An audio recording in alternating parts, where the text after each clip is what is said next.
अस्सलाम वालेकुम जी। आज हम चैप्टर नंबर 3 स्टार्ट कर रहे हैं, मोशन एंड फोर्स। देखिए लास्ट चैप्टर में आपने वेक्टर के बारे में सीखा, वेक्टर के कंपोनेंट्स, उसकी मैग्नीट्यूड, डायरेक्शन। अब वो जो वहाँ कंसेप्ट आपने यूज़ किया है या सीखा है वो यहाँ पर भी यूटिलाइज होगा, क्योंकि यहाँ पर हमने कुछ जो क्वांटिटीज़ जो है ना वो देखनी है, उनमें वेक्टर्स भी हैं तो उनके कंपोनेंट्स भी आएंगे, मैग्नीट्यूड भी आएगी और डायरेक्शन की भी बात होगी। तो वो जो पिछला चैप्टर का कंसेप्ट है वो आपने माइंड में रखना है। तो सबसे पहले तो बात करते हैं मोशन की। देखिए मैकेनिक्स फिजिक्स में एक ब्रांच आपने 9th क्लास में नाम सुना होगा पहला। तो मैकेनिक्स बहुत बड़ी ब्रांच है, इसके अंदर जो है ना हम डिफरेंट मोशन को स्टडी करते हैं और ये रियल लाइफ में काफ़ी ज़्यादा जो है ना वो इसकी एप्लीकेशंस हैं, जैसे motion of sun, motion of electron around the nucleus या मोशन ऑफ कार। तो इस तरह बहुत सारी मोशन आप बता सकते हैं। तो इनको हम जो मैकेनिक्स है उसको दो कैटेगरी में डिवाइड करते हैं। छोटी क्लास में आपने नाम सुना होगा काइनेमेटिक्स और डायनामिक्स। काइनेमेटिक्स कहते थे मैकेनिक्स की वो ब्रांच है जिसके अंदर आप जो है ना वो मोशन को स्टडी करते हैं without reference of force and mass, यानी उसमें उसका इफेक्ट आप स्टडी नहीं करते, उसकी रीज़न आप स्टडी नहीं करते मोशन की काइनेमेटिक्स के अंदर। जबकि डायनामिक्स जो है उसके अंदर आप जो है ना कंसर्न रखते हैं उसकी जो ऑब्जेक्ट है उसका बिहेवियर कैसा है और उसके ऊपर फोर्स किस तरह से लग रही है और उसकी रीजंस क्या हैं, उसके इफेक्ट्स क्या हैं। तो ये सारी बातें उसमें देखते हैं डायनामिक्स के अंदर।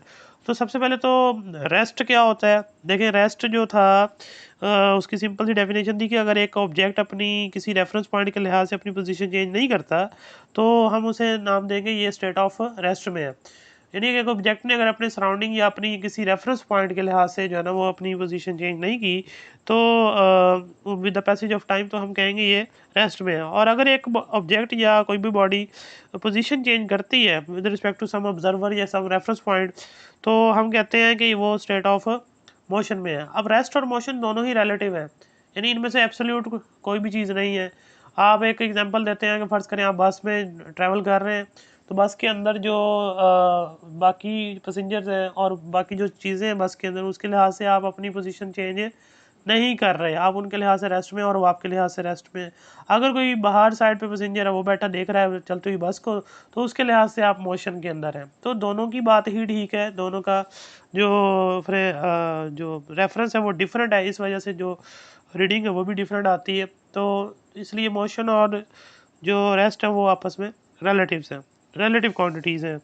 अब सबसे पहले आती है कि आगे फिर इसमें फोर्स है। फोर्स का थोड़ा सा ये है कि पुश एंड पुल को बोलते हैं, जो मोशन प्रोड्यूस करती है, मोशन को अपोज करती है, मोशन की डायरेक्शन को चेंज करती है। तो ये फोर्स जो है ना ये काम करती है। इसके बारे में आगे चैप्टर के अगले हिस्से में आएगा इसका जिक्र, और फिर मोशन से रिलेटेड लॉज भी आएंगे जो जिसमें फोर्स का रोल भी होगा।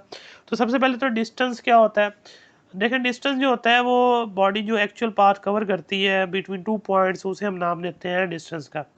तो ये स्ट्रेट भी हो सकता है और कर्व भी हो सकता है। तो इसमें क्या है कि जैसे सपोज करें ये एक्स वाई वही कोऑर्डिनेट्स हैं, यानी कि पहला कोऑर्डिनेट हम ड्रा कर लेते हैं एक्स और ये वाई।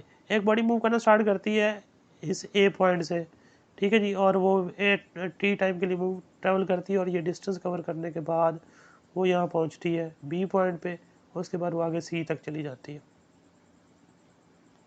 अब अगर ए से बी ही देखें, यहाँ से यहाँ ये ए कर लें और ये बी कर लें, तो ए से बी तक उसने जो ट्रैवल किया वो ये वाला पाथ है, ये कर्व, और फिर बाद में वो सीधा हुआ। तो ए से बी तक जो पाथ की जो लेंथ है उसे हम डिस्टेंस का नाम देते हैं। वो सिंपली स्केलर क्वांटिटी है, यानी आप पाथ की लेंथ मेजर कर रहे हैं, साथ में डायरेक्शन जो है ना नहीं बता रहे। जबकि जो ए से बी तक एक्चुअल जो या शॉर्टेस्ट डिस्टेंस कह लें वो ये है जो आप लाइन ड्रा करेंगे ए से बी, जिसे आप डी से डिनोट कर दें। तो ये वेक्टर है। अब देखें ये लेंथ लाइन जो ड्रा की वो लेंथ शो करती है और आपने टिप दिया वो डायरेक्शन शो करती है। तो ये वेक्टर क्वांटिटी है। तो ये पोजीशन चेंज हुई, पोजीशन किसके लिहाज से, ओरिजिन के लिहाज से देखते हैं। देखिए जब बॉडी ए पोजीशन पे थी तो उसकी पोजीशन वेक्टर r1 डिनोट कर रहा था, और जब उसने टाइम टी के बाद डिस्टेंस कवर किया उसकी पोजीशन चेंज हो गई तो हमने कहा उसकी पोजीशन अब पोजीशन वेक्टर r2 डिनोट करेगा। ठीक है जी। अब यहाँ पर देखें हेड टू टेल रूल अगर आप अप्लाई करते हैं तो आपको चेंज इन पोजीशन मिल सकती है। चेंज इन पोजीशन ही क्या बनेगी, डिस्प्लेसमेंट बनेगी। यानी रेफरेंस पॉइंट के लिहाज से एक बॉडी अपनी पोजीशन चेंज कर लेती है इनिशियल टू फाइनल, तो हम कहते हैं ये डिस्प्लेसमेंट है। तो देखें ए से बी तक जो पोजीशन में चेंज आया वो हम डी है वो हम यहाँ से मेजर करेंगे। तो देखें यहाँ हेड टू टेल रूल अगर आप अप्लाई करें, देखें ये पहला वेक्टर और ये आगे दूसरा वेक्टर और ये R2 उनका रिजल्टेंट, यानी पहला वेक्टर ड्रा किया, दूसरे वेक्टर की टेल उसके हेड से मिलाई, फिर रिजल्टेंट पहले की टेल और आखिरी का हेड मिलाया।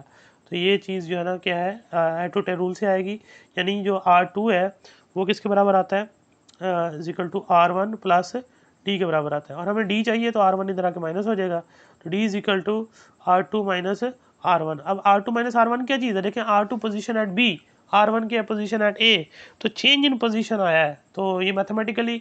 और ऊपर देखें displacement is the change in the position of a body from initial position to final position, तो ये डिस्प्लेसमेंट हो गया।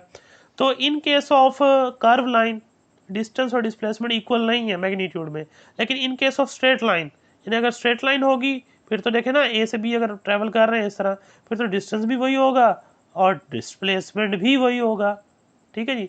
तो एक सिचुएशन ये भी हो सकती है कि अगर एक बॉडी यहाँ से स्टार्ट लेती है और वो राउंड पाथ यानी कर्व पाथ से होती हुई या सर्कुलर पाथ से होती हुई या स्क्वायर से कह लें, तो वो यहीं आ जाती है वापस, यानी उसका इनिशियल पॉइंट भी वही और फाइनल पॉइंट भी वही, पोजीशन उसकी चेंज नहीं हुई, लेकिन उसने डिस्टेंस कवर कर लिया, यानी उसने पाथ तो कवर किया है। जैसे आप जो है ना वो घर से कॉलेज गए, कॉलेज से वापस घर आ गए, अब आपने डिस्टेंस तो ट्रैवल किया लेकिन आपकी इनिशियल पोजीशन और फाइनल पोजीशन सेम है, तो आपका अगर पोजीशन देखी जाए तो आपका डिस्प्लेसमेंट ज़ीरो लेकिन डिस्टेंस ज़ीरो नहीं है, तो ज़ीरो डिस्प्लेसमेंट के साथ डिस्टेंस कवर किया जा सकता है। तो ये डेफिनेशंस है, ये याद रखनी, और ये जो कंसेप्ट दिया है क्या है ये भी अपने माइंड में रखना है, ताकि आगे जो अब हम स्पीड और वेलोसिटी पढ़ेंगे उसमें ये काम आएगा जी। तो अब देखें स्पीड, तो स्पीड क्या होगा, time rate of change of distance of a body, या फिर कहते हैं distance cover by the body unit time is called speed. Unit time में जो डिस्टेंस कवर कर लेगी बॉडी उसे आप कैलकुलेट करेंगे तो उसे स्पीड कहेंगे। इट इज स्केलर क्वांटिटी और v से डिनोट करते हैं, और s बाई टी इसका फार्मूला हो गया, और ऐसा यूनिट जो है वो मीटर पर सेकेंड है। अब आते हैं वेलोसिटी की तरफ। वेलोसिटी जो होगी वो rate of change of displacement of a body is called velocity.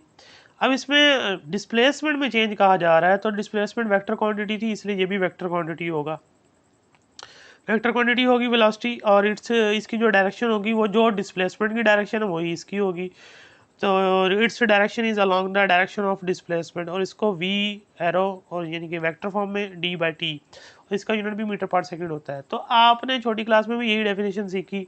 इसमें एक बात यह है कि ये एवरेज वेलोसिटी है, एक तरह से एवरेज वेलोसिटी से मतलब ये है कि टोटल जितना डिस्प्लेसमेंट में चेंज आएगा उसको आप टोटल टाइम से डिवाइड कर लें, उसे एवरेज वेलोसिटी कहते हैं।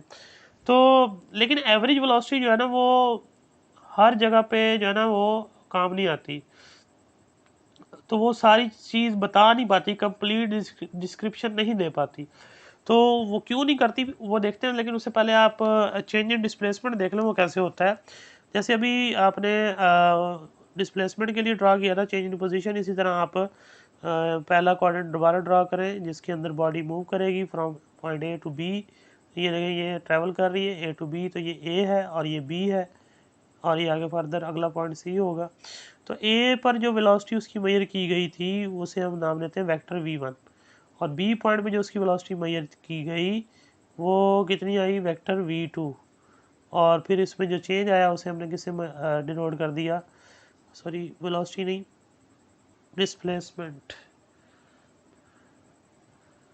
तो पोजीशन बता रहे चेंज इन डिस्प्लेसमेंट, तो पहले पोजीशन r1 और ये पोजीशन r2, तो उसके बाद चेंज इन पोजीशन आ गई जिसे हमने डेल्टा डी कह दिया, सिंपली वी लिख दोगे delta D over delta T हो जाएगा। तो चेंज इन पोजीशन यानी change in displacement is equal to velocity. अब यहाँ मैं अभी बात कर रहा था एवरेज वेलोसिटी की। देखें जैसे वो एक गेम है स्क्वैश बॉल, आप उसको हिट करते हैं रॉकेट की मदद से, वो बॉल जाके वॉल के साथ टकराती है फिर वापस प्लेयर के पास आ जाती है। जैसे ये फर्ज करें ये वॉल है, ये बॉल जहाँ से जाएगी और टकराने के बाद फिर वो वापस उसी प्लेयर के पास आ जाएगी। अब बॉल का इनिशियल पॉइंट भी वही है और फाइनल पॉइंट भी वही है, तो इस केस में जो एवरेज वेलोसिटी है वो ज़ीरो आती है। लेकिन टोटल डिस्प्लेसमेंट उसका क्या हुआ यहाँ पे 0, क्योंकि उसका इनिशियल पॉइंट भी वही है और उसका फाइनल पॉइंट भी वही है। दैट्स वाई जो है ना यहाँ पर एवरेज जो वेलोसिटी है वो आंसर 0 देगी। लेकिन उस बॉडी ने मूव किया है, ट्रैवल किया है, उसकी कोई वेलोसिटी थी बीच में जब वो मूव कर रही थी, तो वो वैल्यू हम फाइंड आउट नहीं कर सकते। उसकी मोशन के दौरान जो उसकी वेलोसिटी थी वो फाइंड आउट नहीं करेंगे एवरेज फार्मूले के साथ। तो ये इसकी लिमिटेशन है। अब इसकी जगह हम क्या करते हैं, हम टाइम लिमिट लेके आते हैं, यानी हम बॉल के जाने और दीवार से टकरा के वापस आने तक का टाइम हम जो है ना नोट नहीं करेंगे, टोटल टाइम हम नोट नहीं करेंगे, हम टाइम पर लिमिट लगाएंगे। टाइम पे लिमिट लगेगी तो क्या होगा, उसके पाथ के ऊपर कहीं एक पॉइंट पे आप नोट कर लें, यानी यहाँ से नोट करना शुरू करें, यहाँ तक नोट कर लें। अब इतना सा जो डिस्प्लेसमेंट है उसे कवर करने में बहुत थोड़ा टाइम लगेगा। अगर आप और छोटा कर दें तो और कम हो जाएगा। इस तरह आप किसी भी पॉइंट पे जो ना लिमिट लगा सकते हैं और उस छोटे से टाइम इंटरवल के अंदर वो जितना डिस्प्लेसमेंट कवर करेगी वो मेजर कर लें, और वो जो टाइम आपने नोट किया वो भी मेजर कर लें, थोड़ा डिवाइड कर लें, तो लिमिटिंग वैल्यू आ जाएगी delta D over delta T की। तो उसे हम नाम देंगे ये इंस्टेंटेनियस वेलोसिटी है। तो वो इंस्टेंटेनियस जो वेलोसिटी होगी वो लिमिटिंग वैल्यू होगी, limiting value of delta d over delta t as time interval delta t approaches to 0। यानी हम उस पर लिमिट लगा रहे हैं। अप्रोचेस टू 0 का मतलब ये नहीं कि वो 0 हो जाएगा, उसका मतलब ये कि वो इतनी छोटी वैल्यू होगी कि 0 को अप्रोच करने लगेगी। तो लिमिट साथ में आ गई। लिमिट क्या आई कि डेल्टा टी जो है वो 0 को अप्रोच कर रहा है, और यहाँ पे delta D over delta T. तो इस तरह से ये हम नाम देते हैं इसको इंस्टेंटेनियस वेलोसिटी का। तो यहाँ अब इस छोटे से टाइम के अंदर जो उसकी पोजीशन चेंज होगी, मतलब जो डिस्प्लेसमेंट चेंज होगा उसका, उसे हम वेलोसिटी मेजर कर लेंगे और इसे हम नाम देंगे इंस्टेंटेनियस वेलोसिटी। यानी कि उस छोटे से लम्हे के अंदर जो है ना हमने वेलोसिटी मेजर की, तो उसे हम इंस्टेंटेनियस वेलोसिटी का नाम दे रहे हैं। अब आगे चलते हैं, यूनिफॉर्म वेलोसिटी और नॉन यूनिफॉर्म वेलोसिटी का डिफरेंस देखते हैं। जी, तो आप देखें यूनिफॉर्म वेलोसिटी और नॉन यूनिफॉर्म वेलोसिटी क्या होगा। देखें, आप छोटी क्लास में इसकी डेफिनेशन पढ़ के आए कि if a body cover equal displacement in equal interval of time however the short interval में be the body is said to be moving with uniform velocity. और अगर इक्वल इंटरवल में इक्वल डिस्प्लेसमेंट नहीं आता तो हम कहते हैं ये नॉन यूनिफॉर्म है।